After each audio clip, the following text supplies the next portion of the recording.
Yup, você tá ficando velho. Yep, já pode varrer a calçada pela terceira vez hoje, porque nós já estamos mais distante do lançamento de Death Note do que o lançamento de Death Note tava pra quando saiu o filme de Akira. Enfim, vocês já perceberam a diferença dos animes em cada geração? Tipo assim, claro, os animes que você cresceu muitas vezes não vai ser o mesmo de que alguém 5 anos mais novo que você vai crescer também. Mas eu digo isso mais em relação à própria criação das histórias. Talvez vocês nunca pensaram com essas palavras propriamente, mas eu tenho certeza que você já percebeu algumas coisinhas em algum anime ou outro, principalmente antigos, que talvez você não veria em um novo, e vice-versa também, simplesmente porque o contexto cultural de quem fez as histórias é completamente diferente um do outro, principalmente do seu. Porque assim, que nem quem assiste, quem faz essas obras que a gente gosta tanto de assistir, também tem suas vidas, cresceram em certa época e tem certas visões de mundo que são compartilhadas apenas com aquelas pessoas que viveram no mesmo tipo de ambiente e principalmente no mesmo tipo de período de tempo. O que a pessoa vive afeta quase que completamente a história que ela cria. Lembra do vídeo de Lucky Star? Aquela história seria basicamente impossível de ser feita nos dias de hoje, porque se baseia em um ambiente que já não existe mais, uma era que já se foi. E nesse quesito, animes e mangás são incríveis em te mostrar uma perspectiva e uma visão de mundo que talvez seria impossível você sentir se não fosse isso, se não fosse esses rastros, essas obras que alguém em algum lugar se esforçou tanto para criar e mostrar ao mundo, como se fossem basicamente vozes do passado, passando um pouco de suas vidas para prosperidade, talvez coisas que nem elas mesmas ligavam tanto, porque talvez era normal demais para ter uma atenção maior, mas para quem nunca teria a possibilidade de viver na época, providencia um sentimento bem único. E na minha opinião, os animes dos anos 80 e dos anos 90 são aqueles que mais acertam diferente. Essas duas épocas meio que são cruciais para a mídia que hoje chamamos de anime, mangá e toda a pipeline no meio. Era uma época que era um absoluto faroeste, ninguém sabia exatamente que modelo seguir, ninguém tinha dados otimizados de nada, ninguém sabia exatamente que anime era mais propício a dar certo, ninguém sabe que modelo de publicação é o melhor, qual dá mais dinheiro, e tudo isso era um mistério ainda. Muitas vezes um anime era mais visto como um comercial grande para uma outra obra do que algo a ser levado a sério sozinho. Uma época que tudo valia, uma época de experimentos, 2 décadas que no meio disso tudo, dessa incerteza toda, esse mundo que estava sendo aberto, nos deu várias das obras mais icônicas do mundo até nos dias de hoje.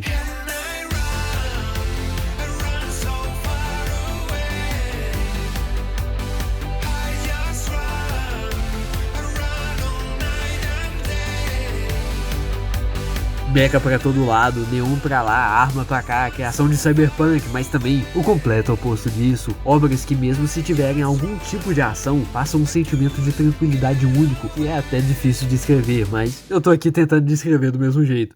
Os anos 80 e 90 eram meio bizarros, mas é por esse exato motivo que é meio doido de pensar de como que a visão de mundo lá de trás moldou totalmente o jeito da arte de contar histórias. É uma visão de mundo que muitas vezes não importa muito, porque se é algo de ação, tecnologia, heróis malucos, meio que qualquer um consegue entender e normalizar, porque é algo fantástico que não existe, você não consegue comparar com nada, apenas com outras obras parecidas. Uma ideia fantasiosa de hoje em dia provavelmente poderia ter sido criada há vários e vários anos atrás. Só que o que eu tô falando aqui, que passa esse sentimento diferente, esse sentimento único, é aquilo que liga essas coisas, as ideias que sustentam o carro-chefe, os momentos pequenos que a maioria nem liga tanto, mas mesmo assim sente o impacto delas. Não sei se eu tô me expressando direito, mas eu sei que você tá me entendendo. Aquele tipo de coisa que só alguém naquela época poderia ter pensado. Não é um sentimento de nostalgia, é um sentimento mais visceral talvez, que meio que te faz sentir como se você estivesse explorando dentro de uma foto antiga, um mundo completamente diferente do seu normal, que alguém tá tentando te mostrar. É doideira, mas é muito foda. Mas, certo, o que tava rolando entre os anos 90 e 80? Já te dei um contexto, mas bora pra um speedrun de história. Japão perde a Segunda Guerra depois de fazer as atrocidades mais desnecessárias da humanidade. Estados Unidos dropa uma nuke neles como se fosse um killstreak de COD. O país pede arrego pro imperador não se fuder e a identidade do país toma um reset. O país tá se reconstruindo, o trauma ainda existe, o medo ainda tá ali. Mas agora é hora de seguir em frente. Aquela época era o final da Guerra Fria, só que dependendo de qual ano, o pessoal lá não sabe disso. Então a maioria cresceu e vive debaixo de uma constante ameaça ameaça que esse bigodudo arrombado acordar atravessado certo dia, bye bye planeta Terra e Carl Sagan tá mandando uma nuke na Lua. A Guerra Fria era basicamente uma versão vitaminada da agonia dos fillers infinitos de Bleach. Uma época com a constante ameaça de que alguém, de algum lugar, por algum motivo, vai lançar outro míssil e acabar com tudo antes mesmo de One Piece ver a luz do dia, que seria bem trágico. Só que mesmo assim, alguns lugares tinham coisas mais importantes pra ligar. A bolha econômica japonesa tava a todo vapor, e no meio disso tudo, as pessoas ainda estavam se acostumando com a ideia de viver em uma sociedade prosperando economicamente, e naquela bolha econômica muitas pessoas viveram todo esse sobe e desce, tinham familiares que viveram, ou no mínimo conheciam alguém que passou por toda essa situação. Um lembrete que mesmo se tiver bom, em uma época tão incerta, em um mundo tão incerto, tudo tem potencial de ficar bem pior, que nada é 100% bom e nada é 100% ruim. Em geral, o pessoal tava feliz, só que não, né?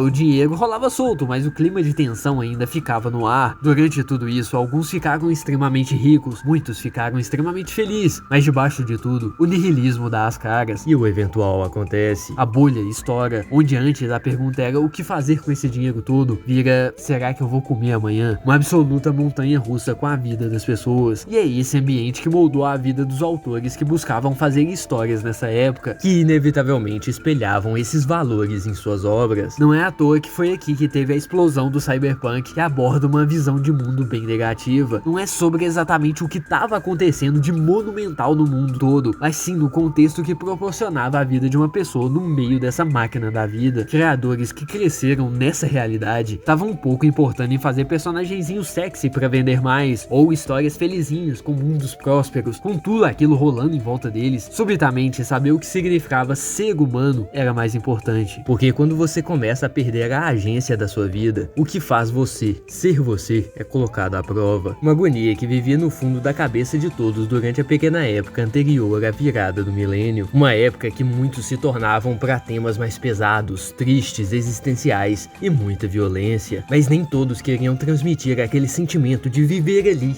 dessa forma, fazendo obras que mostravam isso, só que o oposto. Tenta pensar um pouquinho na perspectiva de viver num lugar assim, pensa nos arredores de uma pessoa normal nesse ambiente, uma pessoa crescendo no Japão nessa época, casas utilitárias novas, mas um pouco gastas, escritórios com cores pastel onde pessoas usam ternos um pouco grandes demais, uma cidade prosperando, pessoas festejando em bares, com elas mal iluminadas e um tanto quanto suspeitas, lugares que você provavelmente nunca vivenciou nessa época dessa forma, mas que mesmo assim, de alguma forma, parecem reais, né? Você quase consegue sentir o cheiro da rua, quase como se você já tivesse vivido aquilo. E os animes dessa época são mestres em mostrar isso, porque lá, com animações feitas à mão, cada detalhe importava, cada coisinha nunca era pequena demais, um sentimento que quase só é encontrado aqui. O processo não estava solucionado, fazer uma história, fazer um anime não tinha uma forma mais eficiente e manjada, tudo ainda estava para ser solucionado, um sentimento que só é quase encontrado aqui, que mesmo exalando uma vida e referências que você nunca viveu, tudo aquilo parece te abraçar de braços abertos, como se você estivesse escutando um Irachai Masen depois de entrar num restaurante familiar que você conhece o dono há anos. Não importa se você era vivo ou não naquela época, muito menos se você consegue se identificar ou não naquele ambiente todo, porque ali não é questão de tempo, é questão de sentimento. E essas histórias, talvez irrelevantes, não são tão insignificantes assim. Não importa se é um anime extremo ou um bem calmo, seja ver os carros e as dificuldades de ser um policial, o mundo underground americano, uma cidade gigantesca atolada em drogas e armas, ou até o dia a dia de uma casa compartilhada. Cada um deles oferece uma experiência diferente, com a mesma base desse sentimento sensacional que é único dessa época. E nessa vibe de mostrar a existência inata, o terror de viver, só que de uma forma tranquila, debativelmente o ápice disso, a obra que mais exemplifica todo esse sentimento, é um pequeno OVA e um mangá que foi lançado antes da virada do milênio, uma obra que contava a história de um androide em um mundo destruído.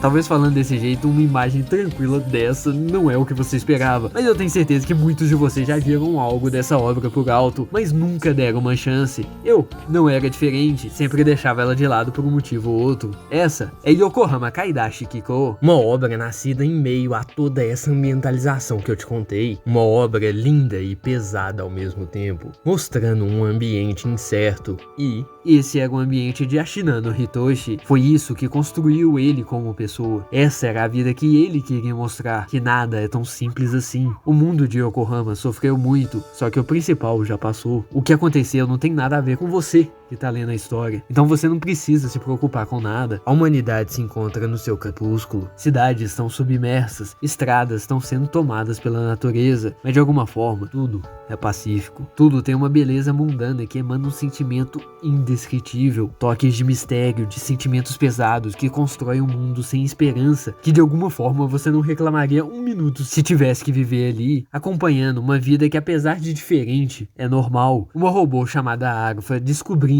o que significa viver, aproveitando a vida de um mundo que não tem nada a ver com ela, só que ao mesmo tempo a fez. Uma história sem ter aquele tema existencial de robôs, humanidade jogado na sua cara. Tudo é subjetivo, nada é irrelevante, todo e qualquer momento é mais uma memória que você interpreta da forma que você quer. Yokohama é uma obra perfeita para exemplificar tudo isso que eu tô falando nesse vídeo. Uma história que tem uma visão de mundo que só poderia ter sido feita no amanhecer da tecnologia, na vivência em um mundo em conflito, só que ao mesmo tempo prosperando. Uma obra com momentos incertos, uma obra que só poderia ter sido feita ali, naquela época, por aquela pessoa. Uma obra que te faz viajar nos seus sentimentos junto com a viagem pessoal dos personagens. Um yashikei perfeito, lindo, com tons pesados e mistérios que sempre dão as caras quando você menos espera. Complexo de uma forma extremamente simples. Um contar de história sensacional amarrado com um laço feito desse sentimento datado que é simplesmente atemporal. Lê o manga primeiro, tá? E depois assiste as OVA, ok? Porque senão você não vai ter base direito pra aproveitar a animação e vai ficar lá só com cara de batata existindo enquanto assiste o que essencialmente é uma propaganda sem contexto pra tentar te fazer comprar o tankobon. E quando você lê o mangá é como se você tivesse a oportunidade de ser a câmera da Arufa, a oportunidade de ver tudo aquilo pela visão de alguém distante, com uma vida diferente da nossa, tanto as dos personagens da história, tanto aqueles que a fizeram possível, pessoas comuns que compartilharam um pouco de si para oferecer algo para alguém que nunca conheceram em uma era distante da deles, porque no final das contas somos todos feitos por cheiros